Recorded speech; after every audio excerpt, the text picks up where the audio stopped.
Good evening, ladies and gentlemen. Good evening, great leaders and great scholars. My name is Masiapato. I'm from the Worldwide Institute of Leadership and Development. We are here to discuss leadership. We do this every Wednesdays, weekly. We meet as scholars, as academics from different universities or different institutions. We meet as leaders from public sector, from private sector, politicians, members of the media, community leaders, religious leaders, professionals, leaders, managers, everyone, as long as you're a leader, wherever you are, or as long as you're an aspiring leader, you want to be a great leader. We created this platform to encourage each other, to inspire each other, to correct each other, to admonish each other, to share each other's burdens, and to understand what is happening. So we learn a lot from each other since we started this platform. We are so glad that you've joined us tonight. We are going to have a great time, and I'm so looking forward to that discussion that is going to take place tonight. We believe that leadership, it's a journey. Great leaders, they constantly develop themselves. That's why when you look at this platform, the kind of caliber and the people who attend, top leaders who attend, who just come and listen and participate and learn. That's what we always do every Wednesdays. And I personally have learned so much from the colleagues. I always say that 95, if even 96% or even 98% of participants here are our past speakers and our past panelists, or even our future speakers, because it's a platform where peers talk to other peers. So we really, as I've said, we're really learning a lot from each other. We come here every Wednesday to learn, to unlearn, to relearn, and to call them together. So please do participate tonight. We've got a wonderful session. May I welcome and acknowledge our members and our regulars, those men and women who are here as often as possible. We are honestly learning a lot from each other. These are bumper master classes that we have every year, and a particular or a special welcome to those colleagues who are joining us for the first time. If you are here for the first time, you are most welcome, and please do feel at home, do participate. It's a safe space. We engage with respect.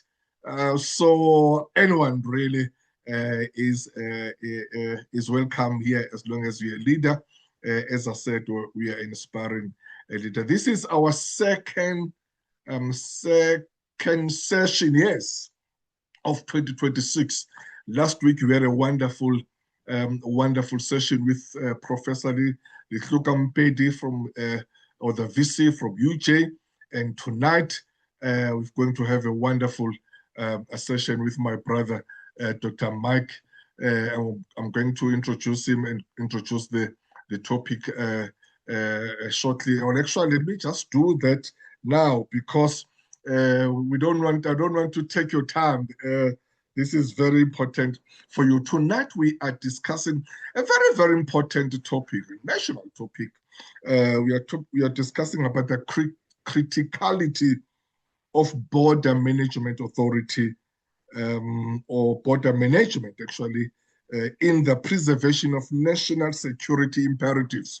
So Dr. Mark will be really taking us through on the border management authority. What is it? What's the concept? What are the dynamics there? What are challenges? What are opportunities? What are successes? So that we understand whenever we criticize or whenever we praise, but at least we know what is going on there. So we are so glad that tonight we have the commissioner himself. I'm sure you always see him everywhere, going around whether the border gates, and he's everywhere. And I'm so humbled really that in his busy schedule, he respected enough to come himself and address us. If it was someone else, he would have maybe delegated another colleague to come. So we are so grateful for his humility. And by the way, he's already in Cape Town, as you know that tomorrow is the SONA that is there already preparing for the SONA, or there participating in those SONA procedures or processes. So for even for that sacrifice that is joining us from Cape Town, but he said no, he will come and do it himself.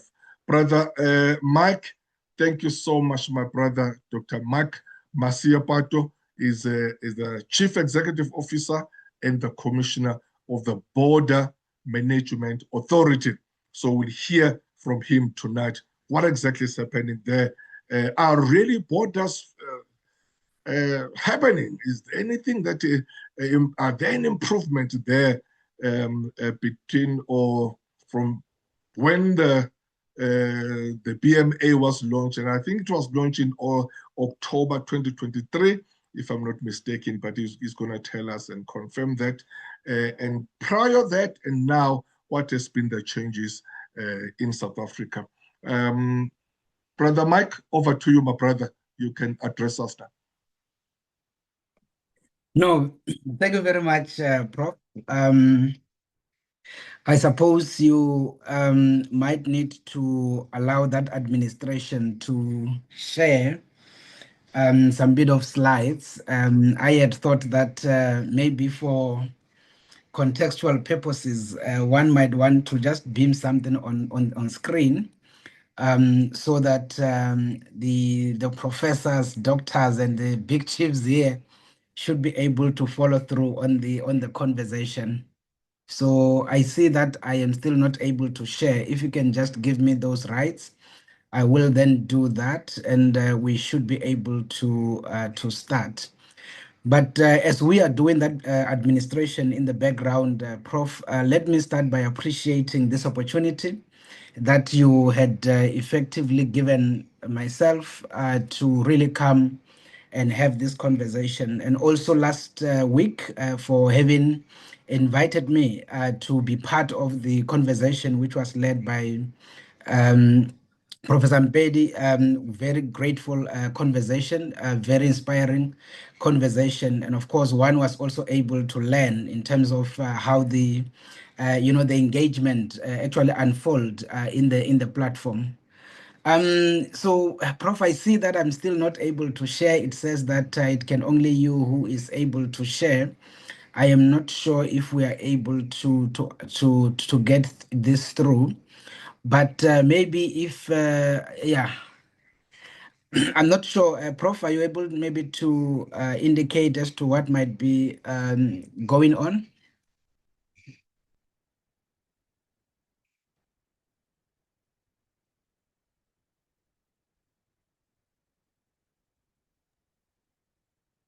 Prof Majola? My good doctor, I'm so sorry. I'm using a different machine, and I'm struggling with my Zoom here, and I was trying to call my colleague if he can assist, and then he's not here yet. So sorry, my brother, for those slides. But we will keep on trying and see if we can be able to give you the share slides or the share Oh, rights. I'm so sorry about that. For now, yeah, no, uh, momentarily, sorry about that. yeah, no, it's fine. It's fine. I think we can definitely start the conversation even without the slides per se. It was just for the team to be able to follow through and be able to, in a way, visualize some of the issues. But maybe let me start by indicating that this particular topic of border management is a very strategic topic, I suppose, for every jurisdiction. One thing that we can fairly agree on and also appreciate is the fact that some of the items in this particular conversation can be, in a way regarded as fairly, fairly controversial. And I believe that some of the aspects, especially when you talk about issues of migration, for instance, they can be looking and sounding very much controversial. But I suppose the main issue there, it is just purely on the basis that sometimes the issues might not even be well understood. And that is why you can easily have a very difficult challenge. So I want to start the conversation by giving a pre-1994 appreciation in terms of how border management had effectively been effected in the country.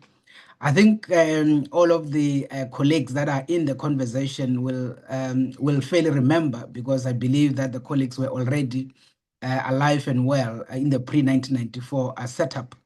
We had a situation at the time, which we all know is the apartheid past.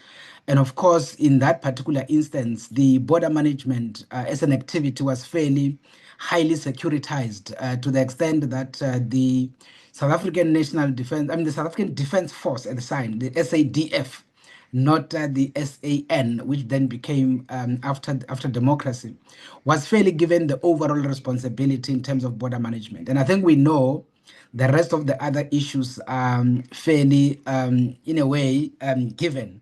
Particularly in view of the fact that their pure focus at the time was purely security, and they had even if we were to look at the northern border, for instance, fortified the environment. We had some electric fencings and all of that, including our border in the eastern corridor, that is to Mozambique side, and all of that very much fortified, and all of those kind of issues.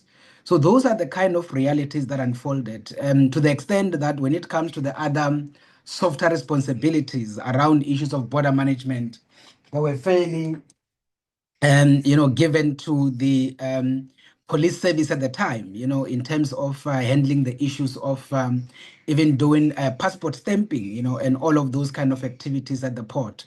So those were some of the fundamentals that were effectively done at the time. Now, when democracy came in 1994, we then moved to say that no, we need to move into the softer approach in as far as this issue of border management. And as we all know, we had to deactivate the Defense Force in as far as border management responsibilities are concerned. And effectively, they had to be retired out of that space. And then ultimately, we then had to say that from a border fencing point of view, or border fence, or your borderline management point of view, will give it to the police service. Now, what we ultimately then did, and that is the context of my conversation today, is to say that we then ultimately started implementing, just immediately after 1994, what we will call a multi-agency approach in as far as border management is concerned. What that meant, in simpler terms, was the fact that you had a situation where the departments now start sending people, into the port environment to go implement various responsibilities in that particular space. I mean, a typical example is the Department of Home Affairs. They will send people into the ports, whether it's OR Tambo, whether it's Bait Bridge, or it's Durban Harbour, for them to go out there and do immigration work. Then you will have the Department of Agriculture sending a team to that space. Then you will have the Department of Environmental Affairs sending people to that space. Then you will have another department, for example, Department of Health sending people to that space to go do work around the issues of, I would say, border management effectively in terms of port health. Then at the same time, you had all of these departments sending people there, including customs, and then you had the police and all of those kind of issues. So in 1994, going forward, we effectively had a situation where we implemented border management through a model called multi-agency approach. So if you were to go to OR Tambo, for instance, before the 1st of April in 2023, and you wanted to know from the government side who's actually in charge in as far as that particular port is concerned, you would effectively be confronted with something like 7 managers that will come through. I mean, you will have OR Tambo, a manager who is responsible for immigration coming from the Department of Home Affairs. At the same time, in the same space, you will then have a OR Tambo manager responsible for health coming from the Department of Health. Then you will have OR Tambo manager coming from agriculture, OR Tambo manager coming from customs, which is SARS. You know, you will have OR Tambo port manager coming from the police. All in all, you will find that there were seven, at least different managers that will be running OR Tambo within the context of their specific responsibilities. And that basically came up or became what we today call the multi-agency approach. Now, that particular approach in terms of border management has cost us a lot as a republic. We have implemented that model from then until officially the end of March in 2023. So if you were to take that particular model and try to simplify it and think about it being applied in a school, you can basically say that you could go to a school and you get confronted by something like maybe 10 principals. And each of those principals telling you that I am the principal in this school just for English. I'm the principal in this school for geography. I'm the principal in this school for agriculture. So imagine yourself, obviously, as I would say, professionals, how will that kind of a school be run when you have seven principals? Think about it being implemented at a university where there will be something like, I don't know, 10 vice chancellors. It can't work. But we ultimately, in a way, ended up doing border management in that way. And that is why since then, until 2023, we had a very chaotic situation. We had very serious corruption in the space because it was just facilitated. We had serious underutilization of resources, wastage, which was also very much scary. So that is basically what this whole issue of multi-agency approach in as far as border management actually came out to be. If you were to go to the land ports, for instance, you will find those seven structures there, and then you will have to add the defense force on the borderline that was also brought in at a later stage to try and do some bit of work.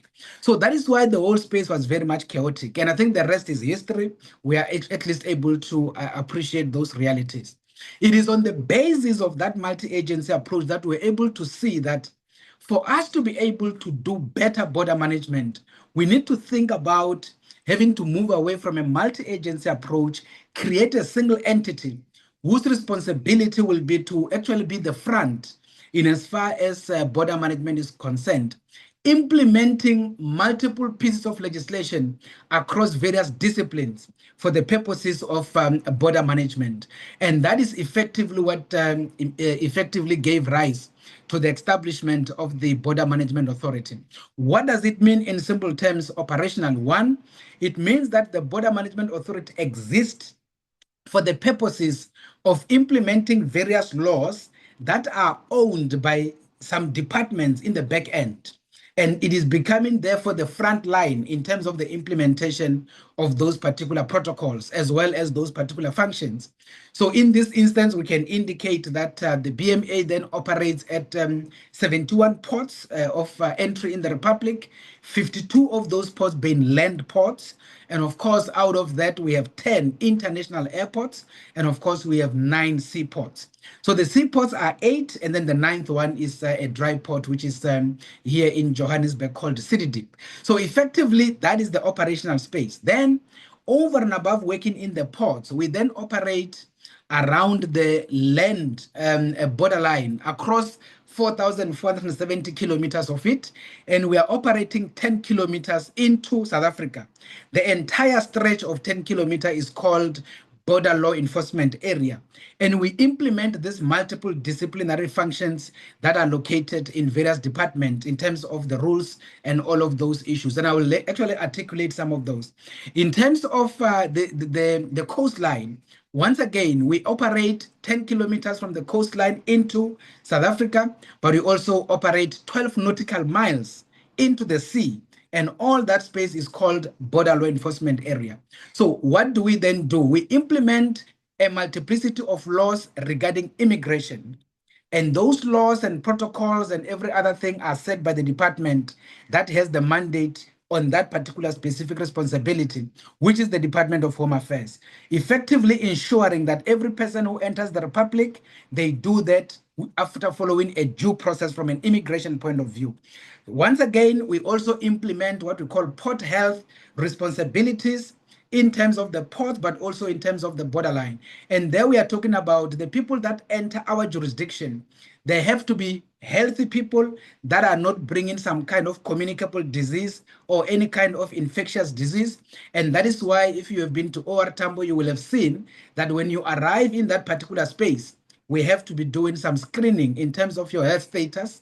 And of course, we use some technology you might not even be aware, but effectively we do that. We put that on your forehead and we're able to check if you have escalated temperature or any other issue. Once we pick up a challenge, we'll have to put you aside. We have to make sure that you get quarantined and ultimately have to then talk to our partners in Captain Park to come and take you to make sure that you get attended to.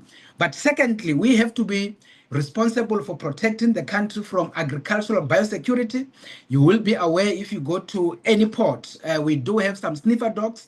Their responsibility there is to check all your bags and make sure that you do not do an illegal importation of any agricultural products or any, which can be a plant and the products, animal and their products. Because for you to have any other thing of that nature brought into the country, it has to be done through normal protocols in terms of importation, as well as the certification that must be issued there. Phytosanitary certification, as well as veterinary certification. So you don't just take some biltong from the US and you try to arrive at OR Tambo with it. It is going to be identified, confiscated, and destroyed. You do not come with some apple or fruit of any kind into the jurisdiction. It is not going to be allowed. So that is agricultural biosecurity. The second part, or the third part of the work we do, is environmental biosecurity. We do have a responsibility to make sure that you do not bring any other thing into the jurisdiction that can harm our environmental ecosystem. So that is very much critical because if I can give you a very practical example, we did have at some point before BMA's existence, the arrival of some invasive plant in the jurisdiction as we speak. And if you have been at Hartebees Poor Dam, you will be realizing that we are struggling to undo that particular plant that has taken over the dam there. And that is busy escalating to other areas. The plant is not understood. We don't know where it comes from, but it came through our ports and it ended up in that particular space. And those are the kind of issues that we have to be dealing with. If you can think about the latest fires, for example, in Cape Town, we do have some invasive plant that is actually mushrooming there and working together with Fine Boss and all of those, creating these fires that are actually destroying our ecosystem to the extent that we are now struggling to deal with those. And there are a lot of other examples I can give, but I'm saying we do have a responsibility to protect the Republic in terms of to protect the country's environment, as it were. And that is basically the part of the work that we also do. But of course, when we deal with that, the issue is about dealing also with endangered species and all of those kind of issues. So that is basically the kind of work that we effectively do in as far as this whole environment is concerned. So yes, as the professor has indicated, the BMA had to be officially launched. It was done on the 5th of October in 2023, and it has to be done by the president. And the question is why?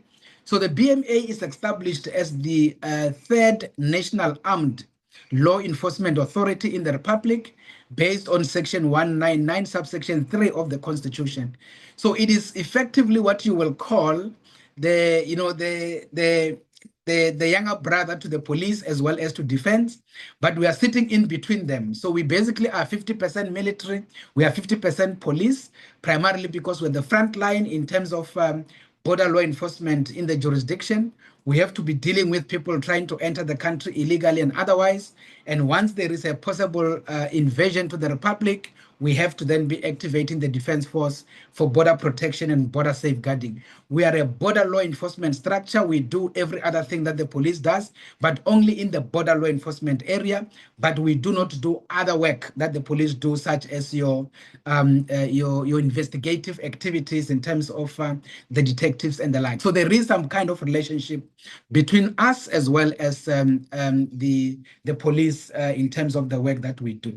Now, if we can then move into reflecting on the broader issues of some of the things that has been done by the BMA up to this point, particularly in terms of stabilizing the organization.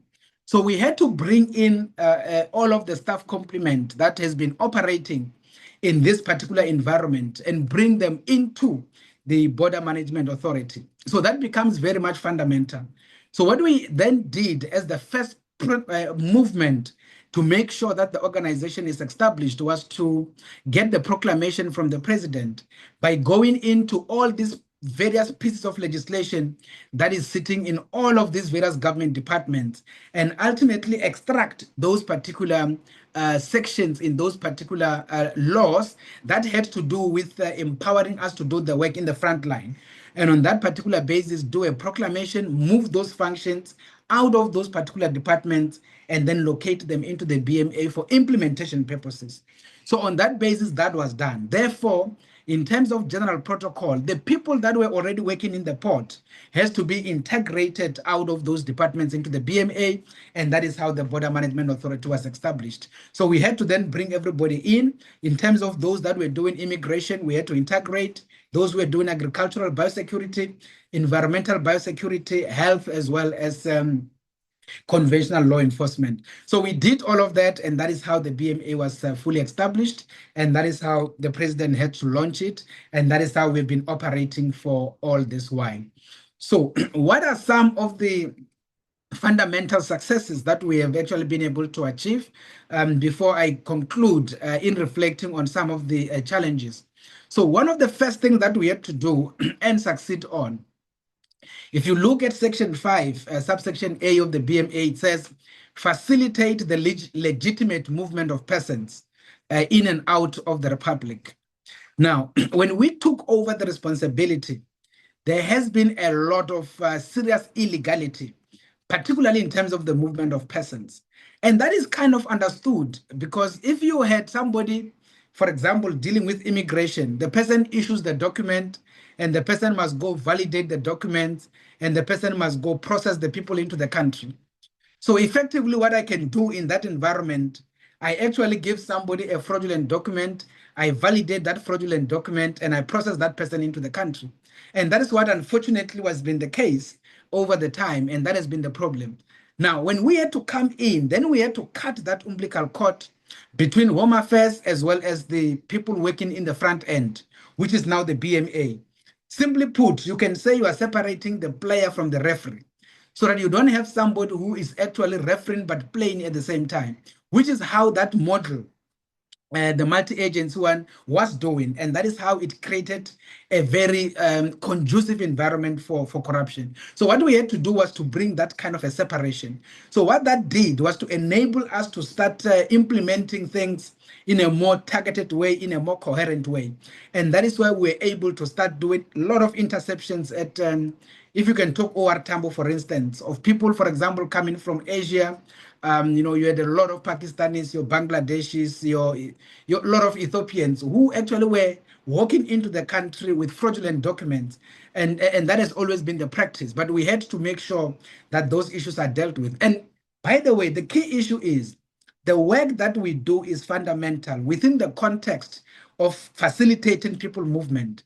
It is never an attempt to try and isolate people and maybe be demonstrating some hating of anyone. The key issue is to make sure that people with requisite documents, people that are known who they are actually brought into the country. And that is why we invested in the introduction of biometric movement control system, where we start to take people's fingerprints to understand who is this individual, so that we don't end up having fugitives, people that have killed people in other jurisdictions coming to actually hide in our jurisdiction, because that becomes very much problematic. Hence, we are saying that those are some of the successes that we have brought into the ecosystem. So from our point of establishment, we can say just over 500,000 people have actually been, I would say, intercepted, attempting to enter the country illegally, and those people have to be pushed out of the Republic. If you are to look at, for example, the borderline broadly, we can also indicate that since we started doing this work, we've been able to stop just about 400 vehicles which were meant to be exiting South Africa and going into other parts of the continent, having been hijacked in the country. And some of the owners of those vehicles had fairly been killed. And of course, their vehicles were meant to be driven out because they have some clients that would have actually ordered such vehicles. We've been able to intercept them and have to make sure that they are brought into the country. We've been able to intercept cigarettes to the value of almost $1 billion coming from our northern border, coming into the country. You will be aware as we speak now that the British American Tobacco, which is one of the companies here, actually had to even close, their operations here, because the reality of it is, since COVID, the numbers of the even cigarettes smoked in the country, 75% of it has fairly been illicit, and they were operating at only 25%. And therefore, it was becoming difficult for them to succeed, and that is why they had to close shop. We tried our best, but that particular reality continues, and these are some of the issues. We've been able to even procure some bit of drones. We only have 4, by the way, throughout the whole ecosystem to try and do some bit of work. We're able to buy some of those drones through the money that we got from the criminal asset recovery account. We have not necessarily been fully capacitated as the Border Management Authority. And maybe I can use this opportunity here to indicate, Prof, that we are supposed to be at 11,200 organizationally as per the structure, and of course as per the approved structure, but we are now at 2,500, meaning that we are operating at 25% capacity as an organization. And we are sitting at over 8,000 plus vacancies that actually needs to be financed for us to be able to operate at the capacity level. That is why for now, we are only able to survive through partnerships that we build with a number of other structures to make sure that we are able to deliver on this legal mandate. Hopefully, as we go forward, there will be some bit of traction, which will then lead us into being financed appropriately as the Border Management Authority to be able to do this work as it is supposed to be done. So those are some of the successes that I can actually cite in as far as the conversation is concerned. Let me then conclude by reflecting on some of the fundamental challenges. Now, the first biggest challenge, particularly when it comes to issues of illegal migration, is the fact that you are sitting with a situation where you do not necessarily have any physical barrier when it comes to our land border as we speak. And that is something that is very much real. And I know that there is always debates whether you really need to have that barrier or not. So that is the first critical challenge that we have to be dealing with. It doesn't exist completely. And of course, the issue there is, what does that mean from a border management point of view? And those are the issues that sometimes are supposed to be under fundamental discussions. There are people who feel that you can't be taking money to try and fence the country out. That is not going to be productive, and that is not going to be helpful. The other thing that is also very much real as part of the key challenge is the fact that we do have communities around us that are fairly intertwined, which then becomes very much difficult because they were fairly separated by what you call a colonial boundary. And if you were to look at that particular reality, you cannot just come and say you can put a fence and completely separate those families. In those particular areas, we describe them as community crossing points. We do have those community crossing points. We do have the people deployed in those areas to make sure that the people who move in between those villages are people from within those villages, are known in those particular environment, to make sure that no nefarious individuals will come into those particular spaces to do criminal activities and all of that. And those are the kind of things that we are effectively dealing with. It's a very sophisticated reality, but our people are fairly interlinked. If you go to the Western Corridor, there are Botswana in South Africa, Botswana in Botswana, highly linked, and all of that. You go to Lesotho within our belly, there's Basotho in Lesotho, Basotho in South Africa. That interlink is very much real. If you go to the Eastern Corridor, the Mozambicans and Mozambicans in South Africa, I mean, the Tonga speaking or Shangaan speaking, depending on the concept. And of course, Swati is the same and all of that. So we deal with these realities all the time. We just have to deploy people in those particular spaces to make sure that we manage the movement of those people, to make sure there are communities from there are people from that village, so that we are able to make sure that no nefarious individuals come through in those particular spaces. So those are some of the challenges that we are effectively dealing with broadly. So at the end of the day, the work is continuing. We do bring in a lot of partnerships to make sure that we do this work in the way that it is supposed to be done. And it is indeed a very difficult work. Let me also just conclude by throwing something around what we are looking at for the future. Number one, we are going to be redesigning and redeveloping our top 6 land commercial ports, and that work is going to be started this year. So we are now finalizing discussions with the public-private partners that are going to help us. They are going to redesign and redevelop Beit Bridge to Zim. They are going to help us to redesign and redevelop Libombo to Mozambique. We are going to do the same Oshuk to Eswatini. We are going to do the same to 2 posts to Lesotho, is Maseru Bridge, as well as Fixback, and we're going to do only one to Botswana, which is what we will call Kopfontein. All of that work is going to be done this year to make sure that we open up those ports. The intention is to implement what we call the one-stop border post, meaning that we are going to bring people from our immediate neighborhood. We are going to co-locate with them on our side and make sure that at least we do processing of people once at a go. You don't have to stop on the South African side and be processed and go to the neighboring country and be processed. You will be processed once in one side by both countries. When you exit, you are gone at once. When you come back, South Africans will be in the other country. They are going to be sitting that side. They will be able to process you at once, and you will be able to come through into the country. The intention is to make sure that we reduce the waiting time at the ports. We have started doing that in terms of trucks. A typical example at Oshuk, we're able to reduce the trucks waiting time going to Eswatini from 3 hours into 20 minutes end to end.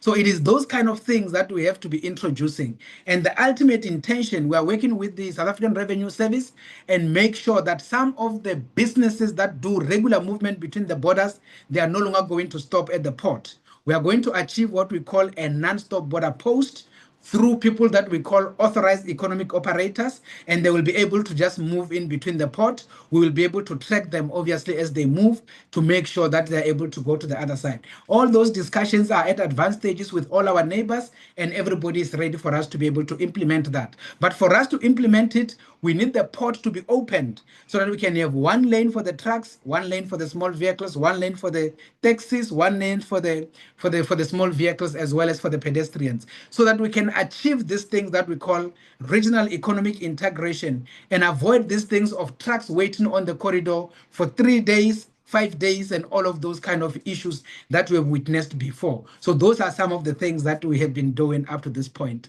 So Prof, let me stop here and allow the colleagues to come through for deliberations. Thank you very much. Well, thank you. Thank you so much, my brother. Thank you so much, Doc. I think if I could see already colleagues using those appreciation. Can we all just find something there? There's something there which says react. If we can just show some appreciation to our doc here. Can we just all do that, please, as we show some appreciation before we do some discussions. Thank you so much. I think anyone who's here tonight, we've got some understanding now about the board management pre 2023 and what is happening now in the simplest form, super masterclass, the way Dr. Masiapato has really explained to us. Thank you, my brother. So unfortunate, and I'm so moved by what you have said that we are so understaffed. You know, you should be at around about 12,000 employees, if I had to correctly, but we only have 2,500, which means that's 5% capacity. And we are so expected to do so much. I think, if I'm not mistaken, you've got about, what, 71 or 72 entry ports that you've got to look after. So the work that we're doing, it's so it's so commendable. Obviously, before we close here, maybe we'll also ask you if there are any other assistance that you may need or some support from this platform so that we can rally behind you. Ladies and gentlemen, it's time now where we can engage the speaker. You can just ask if there's any question you want to ask, and then there's those colleagues who are joining us for the first time. You can just there's that hand icon down there. You press it, and then you can. Or you can do it via a chat room, then we can give you the opportunity to ask questions. I can see that Dr. Nikelo wants to ask, but maybe if I can just take this. I'm coming to you, my doc. I'm so sorry. If I can just come a very quick one, Dr. Mike, before we take Dr. Nikelo. Are you still under what Department of Home Affairs, or where you belong now in terms of where are you located? And then after that, we'll take my sister there, Dr. Nigel. Yeah, no, thanks, Prof. I think that is also a very critical issue to be explained. So the Border Management Authority is a Schedule 3A public entity in terms of establishment. That is within the context of the Public Financial Management Act. So it is an autonomous organization. We operate outside the public service, but within public administration, as you will know, with entities. So we are completely independent.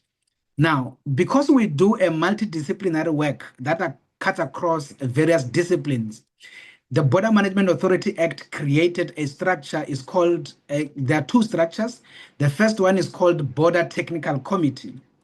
So the Border Technical Committee is a committee that brings in all the various directors generals. So basically it means that you have the DG of Home Affairs, the DG of Health, Agriculture, Environment, State Security, and all of those. And then it has the Chief of the Defense Force, the Chief of the Police, or the Commissioner of the Police, the Commissioner of SARS.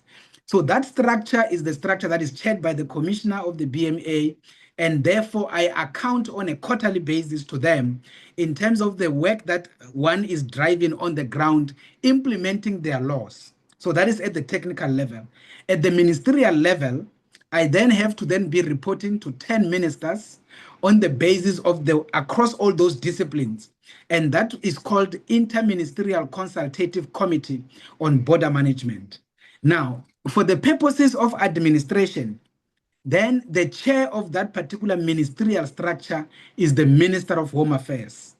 So which effectively mean that the Minister of Home Affairs becomes our executive authority, or what you will call our political principal. But we are not in the Department of Home Affairs, but we're established out of it. We had to be located inside it, get the organization established whilst we were inside it, and we exited and we're completely independent.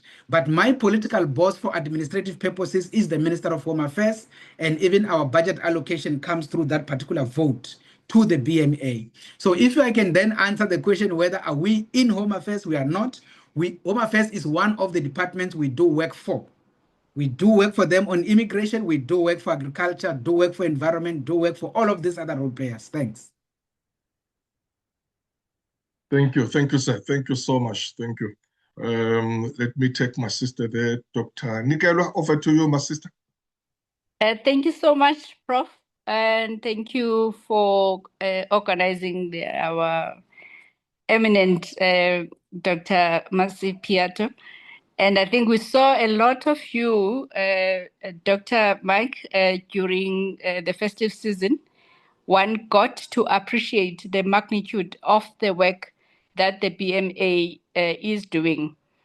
It was a slow start, as you have alluded, in bringing all the components. So I think where the BMA look like has it right correctly is the integration at the various entry points.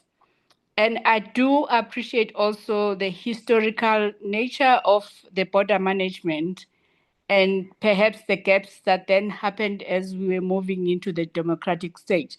The two issues, Doctor, that are of concern are there seem to be we seem to have the right mechanism at the entry points for people to come in. And I'm not talking about the SADC borders, like Bay Bridge and the like, but we then lose the people in the process. We don't seem to know then what happened, the information that they gave at the entry point, and also the ability to track them. The second part is I think I do empathize with you in terms of the porous borders that we share within the SADC. But at some point, I think there has to be a strategy of enforcement as big as that issue is. And I just want your opinion in terms of how you're looking at just closing those compromised areas. Thanks, Doc. Over to you, Doc. Dr. Mark, thanks. Thanks.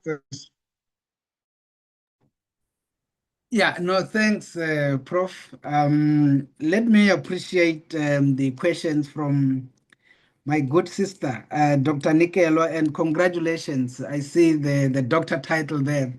So it means something very powerful happened. And by the way, I worked with Nicola for many years when she was in government communication and information system, the GCIS. She's actually the one who taught me how to communicate and all of that.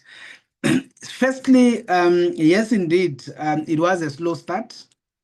And the slow start, especially in 2023, Prof, it was very difficult. When you have to integrate over 2,000 plus people from across the various government departments, and you had to deal with the various cultures that people had to be bringing through, it has been very difficult. I had to face more than 19 trade unions that one had to engage with for the purposes of assuring the people in terms of the various things that they had to come through.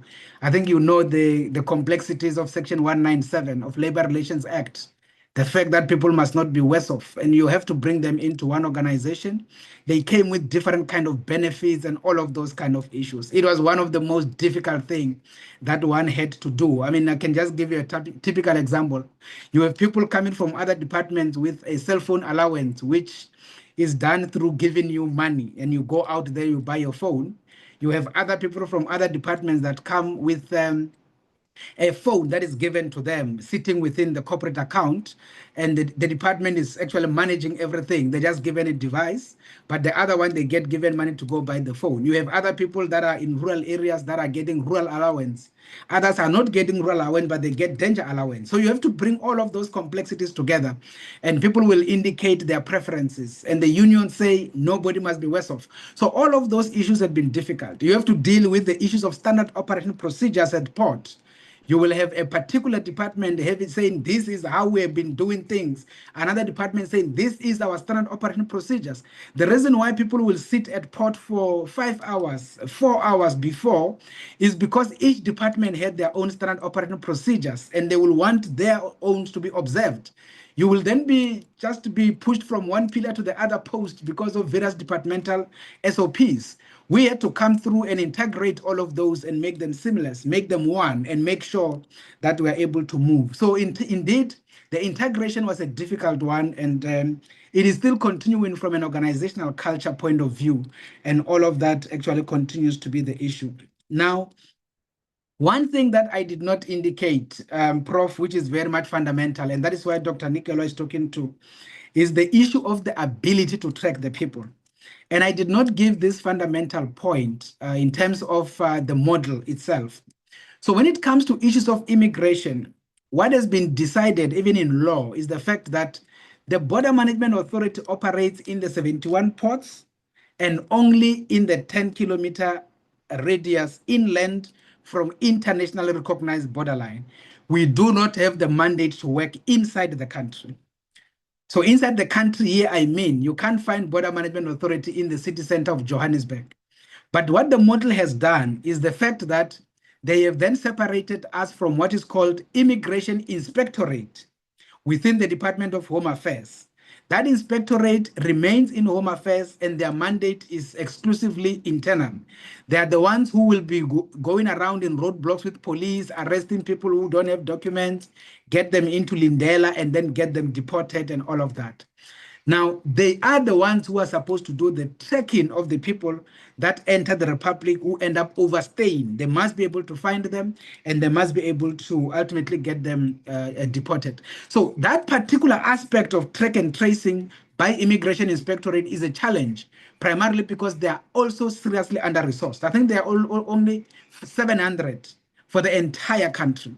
And you can just imagine what that means in practical terms. So that one is a very real issue, which is why we have a lot of people that can stay in the country illegally and they will not necessarily be easily found. It's primarily because they know that it's not going to be easy, primarily because the capacity to be able to track them is not easy. I can give a very clear contrast. If you go to the city of London, some of yourself who have flew to the UK will know they have around 3,000 immigration inspectorate just for the city of London. I'm not talking about Manchester and other places, just London. Meaning, once you land at Heathrow and you say, I'll be in this particular hotel, I'm here for a conference. Once it is almost 12 hours to go, you get a message. Do not forget that tomorrow is your last day. You need to be ready to exit. Should they not get information you have exited, they will be on your hotel doorstep or any place where you are to make sure that they help you out. So those are the realities, but we are not yet in that stage because of capacity issues and all of that. Now, the issue of the strategy for enforcement, particularly in the vulnerable areas, our strategy, colleagues, is very much clear. We say we need to be able to enforce, particularly in terms of the vulnerable segments on the borderline. That is why we say that we work with the Defense Force in the interim. As you know, they do have Operation Corona that is assisting us. In this instance, we are able to do static deployments of the border guards in those particular community areas and make sure that we are able to deal with the situation there from an enforcement point of view. In terms of the port, I am no longer worried about the port. And maybe, Prof, let me give another typical example about enforcement in terms of illegal migration. Before we came on board, you would have noted that there used to be something which was happening every weekend, where they will say a bus has been stopped at Polokwane, for instance, a bus has been stopped somewhere in Nelspruit, Malaland, for instance, on the N4 corridor, or it has been stopped somewhere in Bloemfontein, through the N8 from Maseru and all of that. And they will say out of that bus, 60 people in that bus, they found that 50 of them didn't have documents at all, and only 10 were actually documented. So what the people used to do, they will basically come through into the port. On the other side, they get the people to get out of the port, out of the bus. They go through into the bush. The only people with the documents will enter the port and be processed. And those ones who went to the bush, then they connect back to the bus and then they're able to enter the country. What have we done now? In those key corridors, we have now drones. We put them on the air. We are able to see every other transportation coming from the other side. And we basically had a conversation, and I drove that conversation with all the what we call conveyancing buses. I had to bring in the CEO of CBRTA, Cross Border Road Transport Agency. They are the ones who work within SADC to give these guys cross-border permits to move people around. And we said to them, if any of your driver is going to be found moving people without documents interjurisdictionally, we are going to arrest the guy, charge him for aiding and abetting according to Immigration Act, and we are going to confiscate the bus. So that becomes very much key, because when they listen to that, they realize these guys don't play. And that is why buses have stopped doing all of that. Now, the only challenge we have is with the taxis, and we are definitely working in making sure that we deal with that particular aspect of the taxis. You will be aware that just for the festive now, we talk about 53 kids that had to be found coming to the port without documents. All of those were through taxis and not buses. And that is why we are now having conversation with the taxis together with the countries around us to make sure we deal with all of these issues. Thanks, Prof. Powerful, powerful. Thank you so much, Doc. Let me take the If you don't mind, Dr. Mike, maybe let me take both of them. I'll start with Dr. Chuma Mangisa, and you'll be followed by Dr. Siboni Dlamini in that order, and then you can maybe just respond to both of them. And after that, we'll take another round. Dr. Mangisa, over to you, sir. Yes, no, thank you, Prof. Majola, and thank you to Dr. Masiapato. A wonderful and a powerful masterclass indeed. We thought we knew what BMA, stands for, what it does, only to find out that we knew little. From this masterclass, we have gained a lot indeed. I must appreciate, the fact that with the less, that you have from a human capital point of view, you manage to have, to achieve these well-resounded, successes. And this is the weakness, of government when it comes to human capital.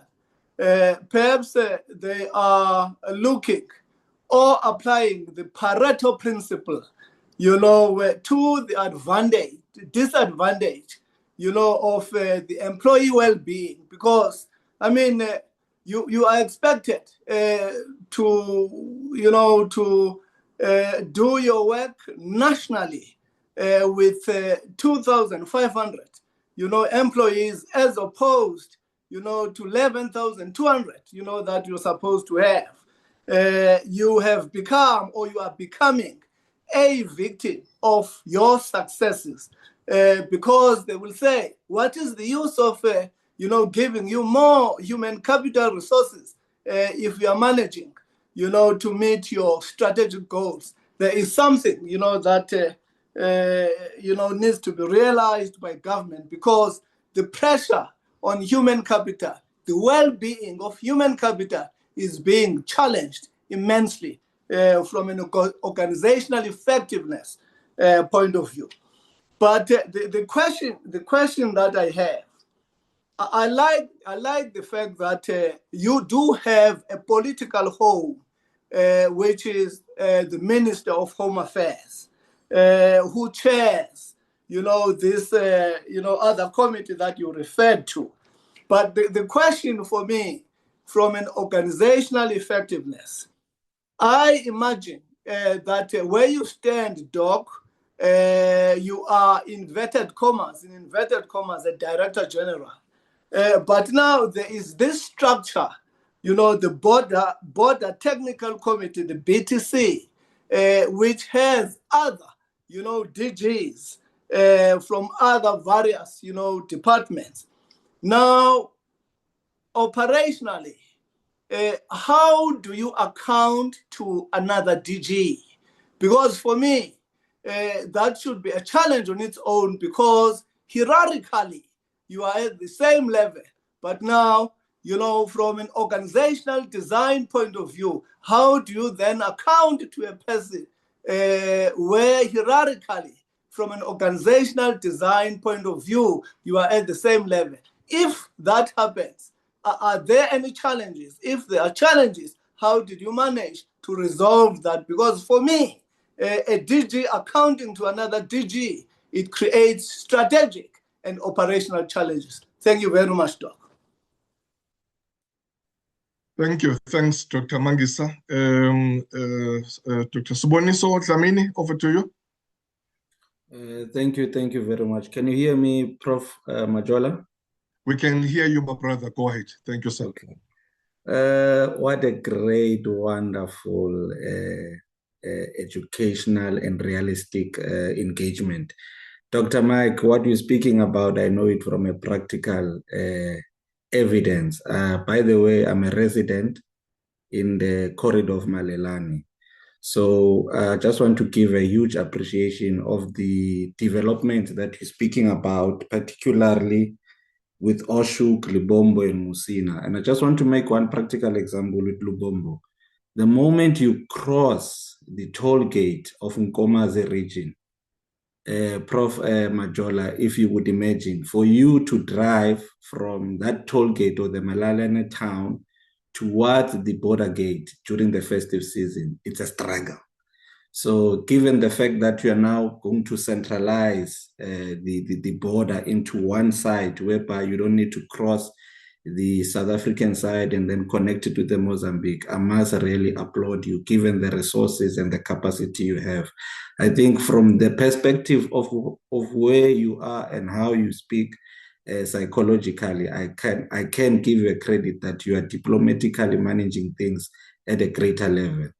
And then on a recommendation point of view, I heard you spoke about the DG, the ministerial committee.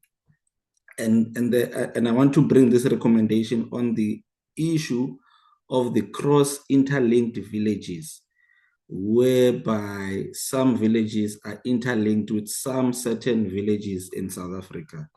I just wanted to check for safety and security. Have you consulted traditional leadership?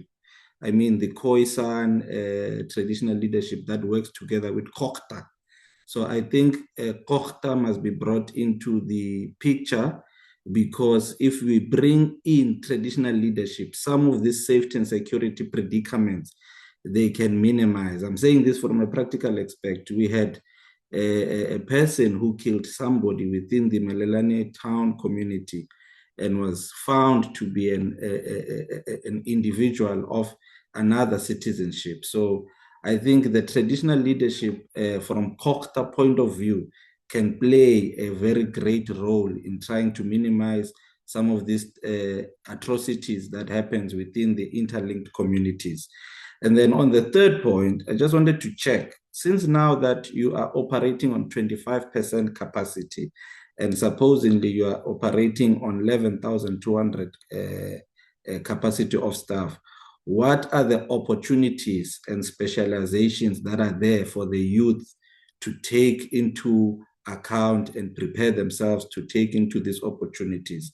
And then lastly, but not least, Prof. Mazwi Majola, towards Prof. Mike, are there any planned programs for community outreach, such as these talks, so that they can reach out to the little informed people and they can be well informed? Because from the beginning till to the end of this engagement, I can now interpret what I normally see on a daily basis. And even my work at sometimes makes me to access the neighboring countries, and now what you're speaking makes sense to me. But then I just wanted to hear your view on the recommendation of the traditional leadership regarding Kokta, and in remembrance of what are the opportunities that are there to fill in the gap of the 75% capacity that is shortage. And lastly but not least, keep on the great work. Don't give up. We are all in prayers and support of you. Thank you. Thank you. Thank you very much, my brother. Thank you. Over to you, Dr. Mark. That's great. Thank you very much, Prof. Let's really appreciate the questions from the doctors. Firstly, Dr. Mangesa, you know, what we have actually started by indicating, I was actually told by one of the very senior government ministers, who actually said that, you see, the way in which you are pushing with the little resources that you have and the kind of partnerships you are creating, and it looks like the system is working, you are likely to be the victim of your own success, and therefore you are likely not to be assisted. And I do agree with that. But what I had as a big challenge is, what do I really do? And I want to be very much practical.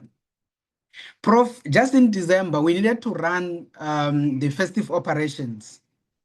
And because of the financial issues, we couldn't even do your normal overtime. That has mainly been the tradition during this particular time.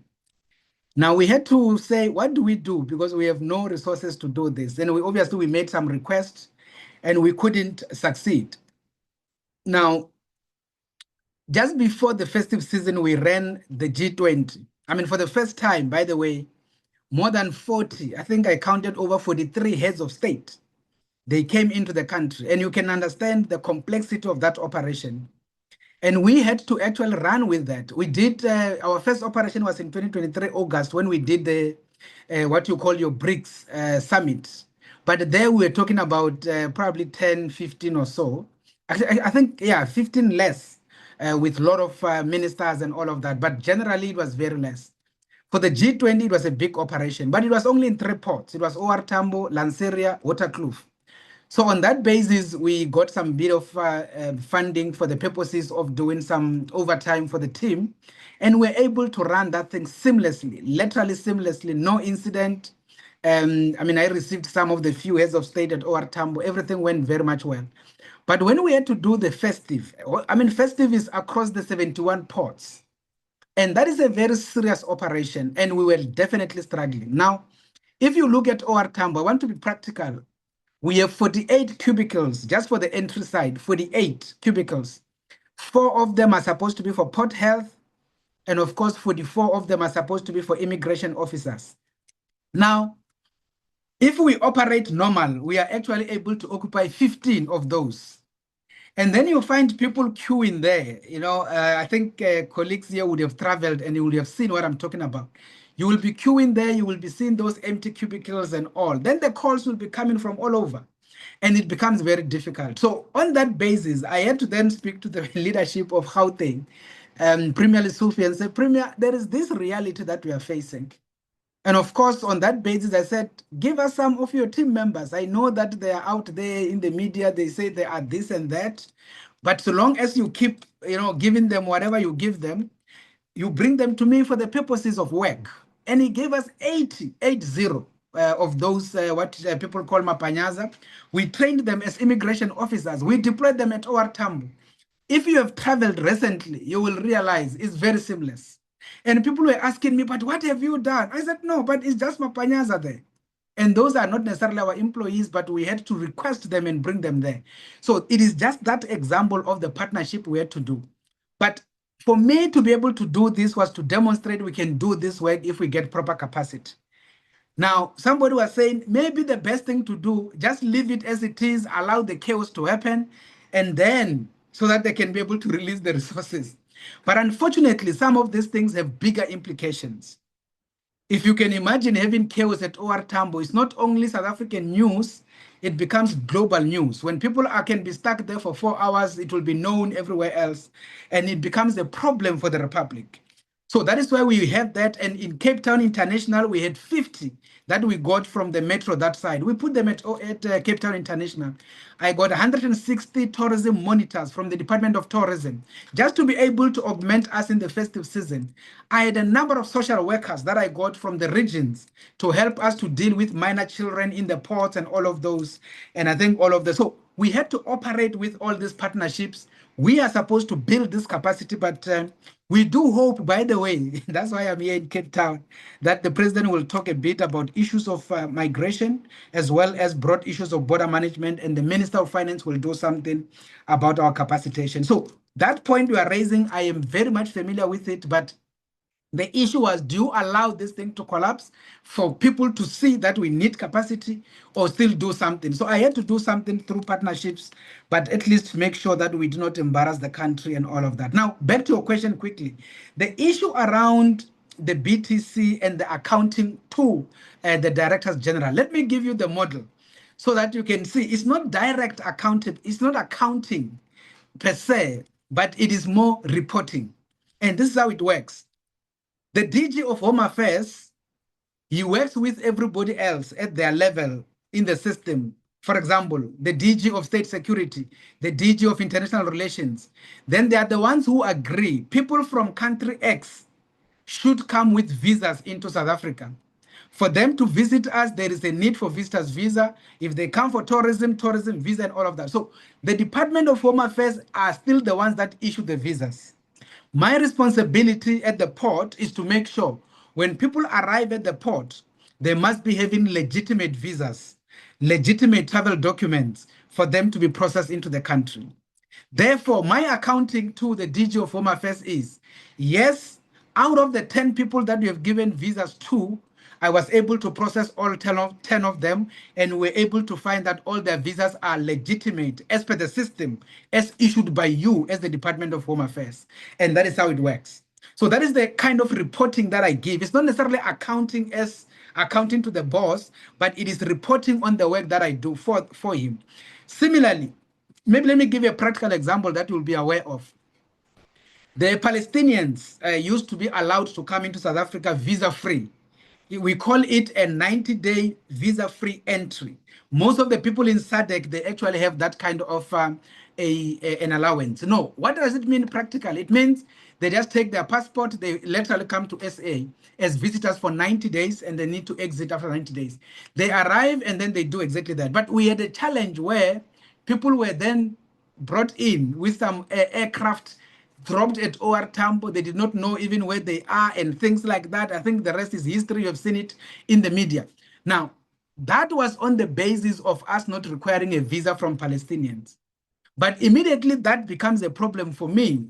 Then ultimately I have to escalate it to them and say, this is the abuse that is happening. What are you saying?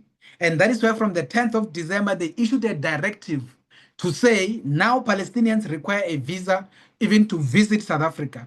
They then write a directive to me. I must be able to report on how I'm implementing that directive. So that's the example.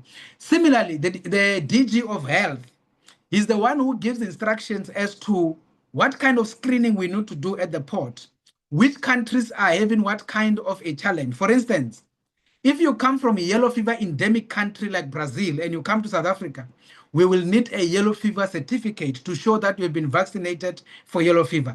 All those things are protocols that comes from the Department of Health. Our responsibility is to implement. So if you come to OR Tambo, to Cape Town, to Kinshasa, or wherever else, you come from yellow fever infested country, you don't have the yellow fever certificate, we deny you entry and you have to go back. And that is the kind of reporting I do back to the DG of Health.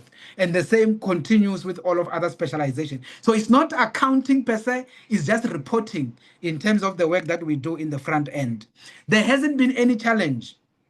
There hasn't been any challenge. And by the way, if there is any issue, I escalate. If there is any change that must happen, I must get a directive from that respective DG. And let me be practical, Prof. Majola, on this one quickly, is the issue about a head of state.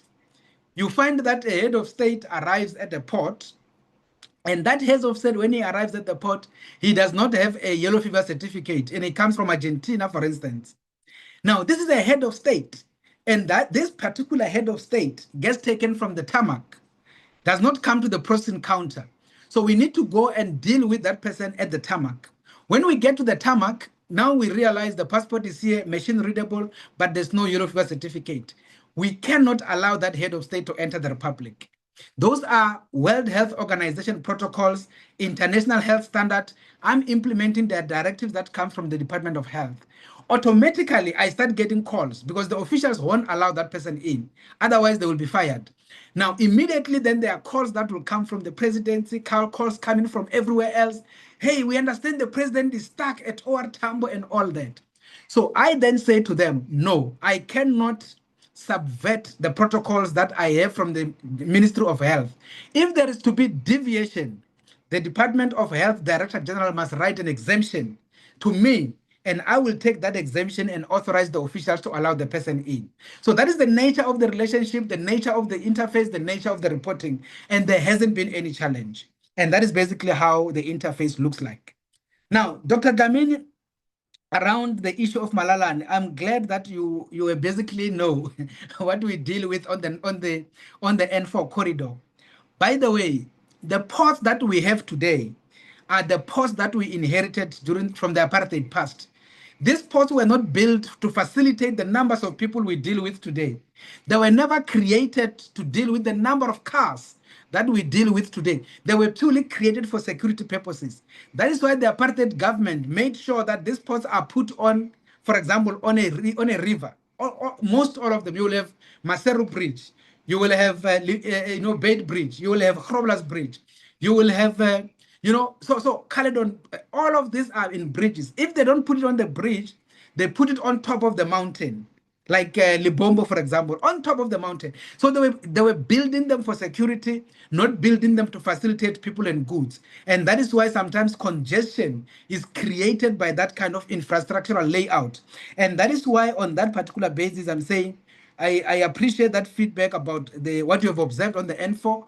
Definitely, we are working with Trek. You will be away from Malalane down into Libombo. They're busy opening up the N4, and then we are then going to open up the actual port into those various lanes that I've spoken about, and that is going to be very much assisting. Now, on the issue of the interjurisdictional, villages, I think maybe Dr. Damini, you will know Magudu village on your way to Mananga Port. Magudu is just there, towards Mananga Port. I was there in December. I was engaging with the community there. Literally, people just cross. And then you say, but where are you going? He said, no, hey, and then I'm coming back. Others will say, no, so those are the real issues. Now, we then work with the Defense Force from Eswatini. Those people get registered to demonstrate they are from that community and they are able to be processed properly. So we deal with the traditional leadership in this instance. And that is why the Department of Traditional Affairs, together with COCTA, they work with us in making sure these people are duly registered so that we don't have people from other places that go into those particular areas and do some bit of challenges. Yes, we are aware of these instances where people will kill people this side, run to the other side, kill people the other side, run to the other side. As we have seen, even with that case of AKA in KZN. I mean, they moved into Eswatini and all of that. So those are the reasons why we need to intensify the work, and the drones are able to assist us in terms of dealing with these issues. Just on the last one around the opportunities. Now, in the current, we have, like I said, more than 8,000 vacancies. And these vacancies are in the structure, very clear, and they need to be funded. So there is a serious opportunity for the youth to be brought into the BMA. What are the specializations that we're looking at? We are a multidisciplinary organization. So firstly, I will say, if I start in the highly professionalized area, we can talk about environmental health practitioners. These are the people that would have been registered with the Health Profession Council of South Africa. And these are the people who are either going to be doing general work in terms of nurses, what you will call a nurse in a way, because these are the people who are to do some scanning of the people as they arrive through at the port. At the same time, we offer opportunities even for medical doctors. In our clinics in OR Tambo, in Cape Town International, as well as in Kinshaga, and the ones that we are still to build in the land ports, the ones at Durban Harbour, Cape Town Harbour for the cruise people, we have doctors to be able to deal with instances of people who then get medical challenges when they do movements and all of that. So that's the one area. The second area is agricultural biosecurity experts. These are the people who have done agriculture, others have done it to master's level and all of those. These are the people who have done zoonotic issues, people who understand issues of veterinaries and all of that. Because remember, every consignment that enters this jurisdiction, particularly food. I mean, we have a lot of chicken that we import from Brazil. When a consignment arrives at Durban, we basically open the consignment. We take a biopsy, as you can call it, or a piece of it. We take it into a laboratory or a lab where we are going to be testing whether this particular food or chicken is still healthy. Most of it will be frozen and all of those issues. They have to do all those protocols to make sure that it is indeed good for consumption in South Africa, and then it will be allowed into the country. Those are agricultural biosecurity experts, but actually they are food technicians, others are veterinarians, others are medical doctors, and all of those. Those are the kind of specializations. Then the third area is the environmental biosecurity. That one is even more complicated. It is linked a bit back to agriculture, but here again is people who have done environmental sciences, how to protect the ecosystem, how to protect the environment, understand different types of plants. so that you cannot just have any kind of plant that brought into the country. We deal with invasive species that has to be administrated, endangered species that needs to be brought in. You know, people with money, you know, they can import the teeth of a lion from China, as an example. So that actually requires the experts to examine it and make sure it is indeed the teeth of a lion, how it has been acquired before they bring it in. The same with exportations and all of that. So those are the kind of specializations that are there in the BMA. And of course, despite that, we then have general law enforcers. These are what we call the border guards. So these ones, mostly we just need somebody with matric, and they're going to come through, we're going to train them, and they're going to help us to deal with law enforcement issues in the port, in the borderline. In terms of the coast, we are also having what we call the coast guards. So these ones are the guys who are going to be doing the running with the speedboats in terms of the coastline and deal with issues of immigration, protect the marine resources around the seas and all of those kind of issues. And also the opportunities are there. Organizational, as I said, we are having 8,000 of that. Unfortunately, we cannot do any uptake until we get a baseline allocation from Treasury for us to be able to hire those people in. But the opportunities are indeed there. And there are a lot of other opportunities, even in the back office. I mean, we are building the back office, by the way, Prof, where we are looking for CAs to deal with issues of finance issues, the issues of supply chain issues, as well as the general issues that are there in the back office work. Thanks.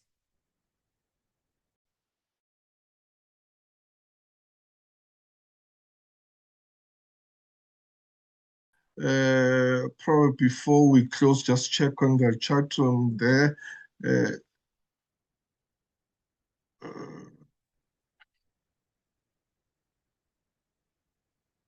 I don't know what happened. I don't see my chat now. Okay, let me just see. So there's so many colleagues. Tobeka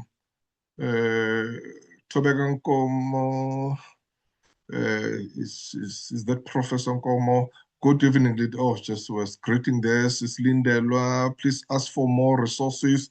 You cannot implement such an important mandate with 25% capacity, otherwise we are setting up for failure. Caleb Masina, interesting presentation, Doc. Thank you. Prof. Gomo as well, understaffing and funding. Dr. Johanna, this presentation brings hope to South African precious social media videos. We're heartbreaking to see what happened. Dr. Tandiwe Gama, thank you for such an enlightening and hope-giving presentation. Also, Dr. Gama has got a question there. So who determines and allocates your budget as BMA, especially in light of your mega strategic and operational responsibilities against such a serious shortage of staff?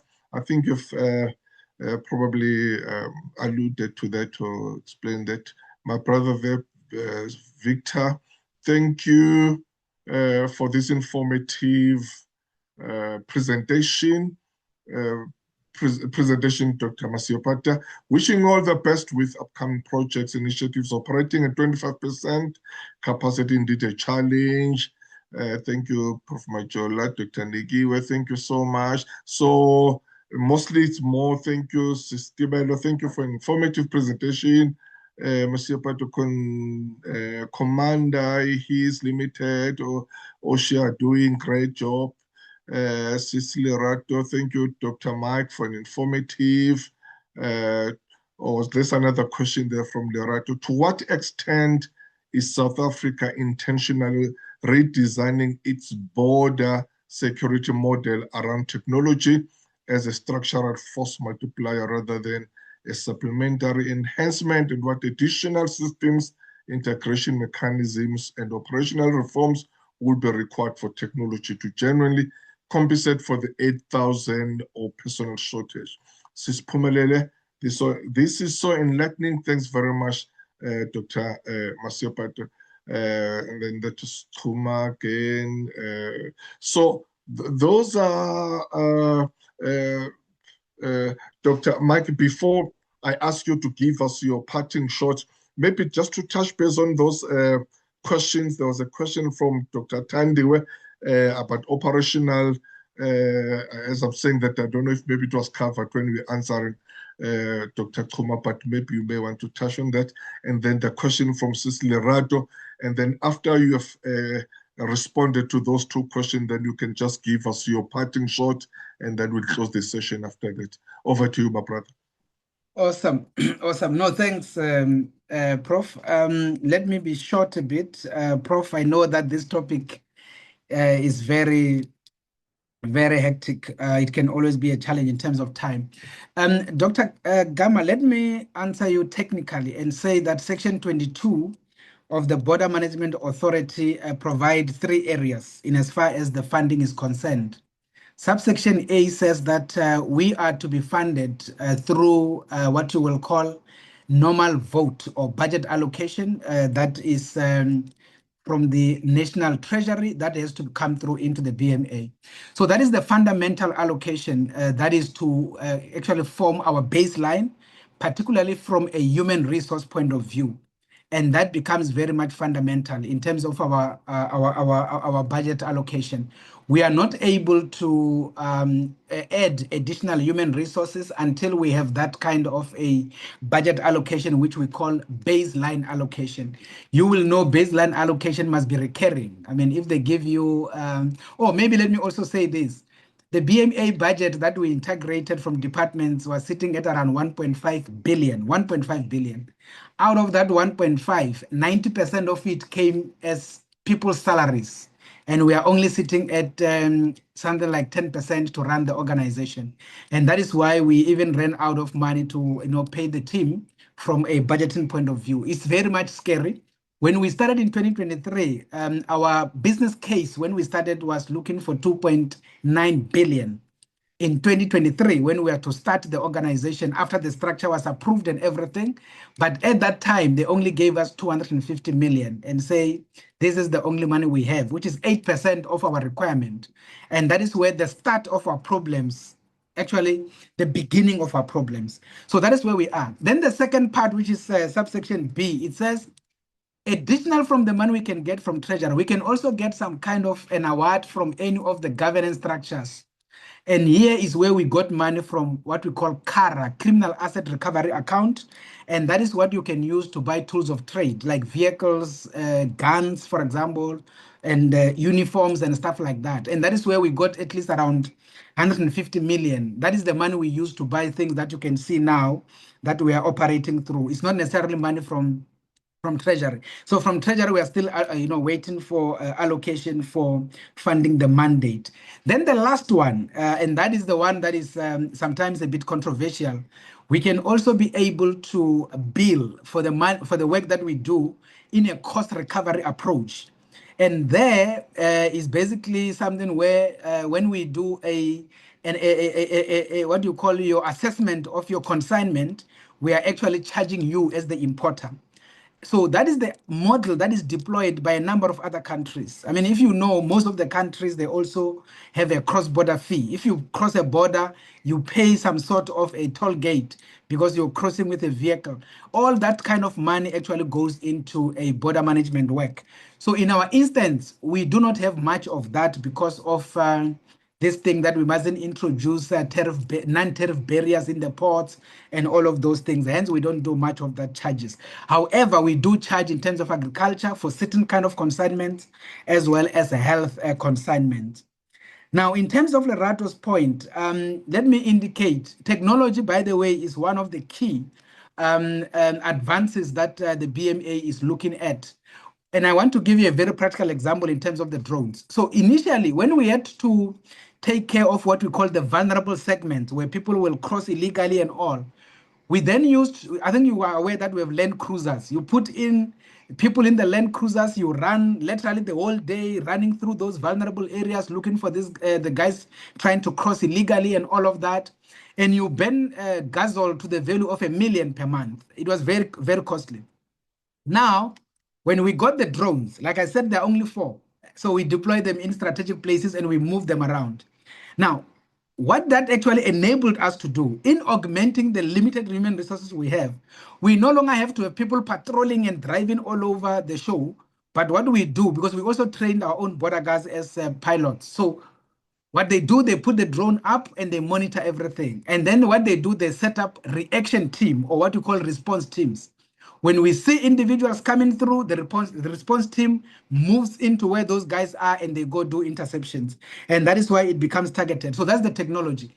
Over and above that, we have the body cams, which is a key technology to deal with corruption. We have set up the National Border Targeting Center at the head office in Pretoria. What that means is when our officials are doing work wherever they are, we are able to see the person they are interacting with. We are able to hear everything audio-wise. And that already, it assists us to deal with corrupt activities, but also it assists them to be able to be protected in case people are going to say somebody was rude and stuff like that and all of that. So the issue of technology, Lerato, is very much critical, and we are very much aware of its criticality in augmenting the work that we do, but also in enhancing our operational realities. Let me conclude by this point, Dr. Majola, around the power of technology. You know, when we integrated people into the BMA, we integrated frontline people. These are the people that are sitting at the ports. We did not necessarily have much people from the back office. So practically speaking, in 2023, one was actually sitting with two duties, and we had to run the entire organization. And we had to be assisted by Home Affairs Department in terms of back office work. But what have we done? We automated a lot of things. Initially, people will have to drive leave forms to head office to be captured. They will drive in when they claim forms, they drive them to head office for capturing. We then activated a platform, and that platform has automated everything. People do their leave on the phone, they do their claims on the phone, and all of those kind of issues. But in terms of the front end, we are moving into bringing in, for example, e-gates at OR Tambo. All the people that are going to be coming back as South Africans at OR Tambo don't have to go and appear before an immigration officer, because they are not to be subjected to immigration protocols. You don't have to be asking them, how long are you going to be here? No, I'm coming back home. So those people will all go into the e-gates, they put their passport, they're just going to walk into the country.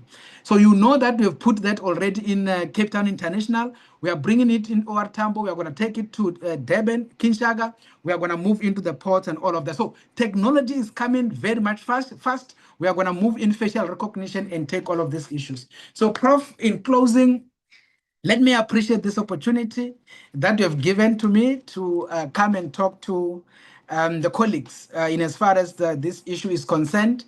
Suffice to say, the colleagues that are here, for me, is to say we can be ambassadors in terms of this particular work. Sometimes this kind of work is misunderstood. People will say, no, but you look like you are hating Africans. It looks like you are what, and all of that. I can tell you we are doing a lot of work. And that work is actually even in favor of the Africans we are talking to. For instance, if you go to Maseru Bridge, we have created a green lane for all the children that come from Maseru that are studying in South Africa, in Ladybrand.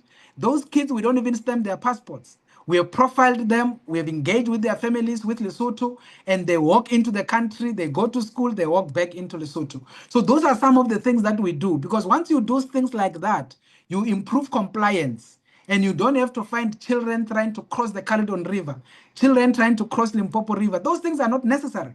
And that is why when we engage on these issues, we are able to say, those people that do crossing every day, for example, doing businesses, most of these people, we are going to enlist them, and they don't have to be subjected to daily passport stamping, because passports get full quicker. They have to go create another one and all of that. All of this work, we are doing it to make sure that we achieve regional economic integration. We are able to make sure people move seamlessly in between the borders, but we are also to make sure that this Africa Continental Free Trade Area is achieved, and all of that work we do. So we appreciate this opportunity, and we hope that the colleagues who are part of this conversation will help us to expand the message in properly contextualizing what the BMA is and what the BMA does. Thank you very much, sir. And by the way, I'm now a member. I will definitely be joining through. Wow, thank you. Thank you so much, my brother. Thank you so much. So interesting, so informative, so illuminating, insightful, instructive. Wow, thank you so much, my brother, Dr. Mike Masiapato.